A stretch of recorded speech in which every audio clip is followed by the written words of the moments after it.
భారత స్వాతంత్ర్య పోరాటంలో తన జీవితాన్ని జాతికి ధారపోసిన సమర యోధుడు గోపాలకృష్ణ గోఖలే. మహాత్మా గాంధీయే ఆయన్ని రాజకీయ గురువుగా ప్రకటించుకున్నారంటే గోఖలే గొప్పతనమేంటో అర్థం చేసుకోవచ్చు.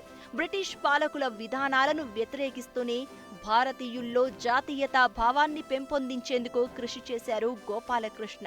1885 నుంచి 1905 వరకు మితవాదులు ప్రాబల్యం వహించిన భారత జాతీయ కాంగ్రెస్లో ప్రముఖ పాత్ర పోషించారు.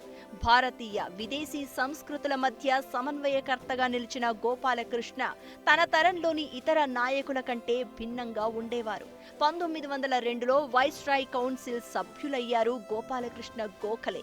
1905లో బెనారస్లో జరిగిన కాంగ్రెస్ సమావేశాల్లో అధ్యక్షుడిగా ఎన్నికైనప్పుడు గోఖలే చేసిన ప్రసంగం నేటికి అత్యుత్తమ ప్రసంగాల్లో ఒకటిగా కీర్తించబడుతోంది. 1905లోనే సర్వెంట్స్ ఆఫ్ ఇండియా సొసైటీని ఏర్పాటు చేశారు.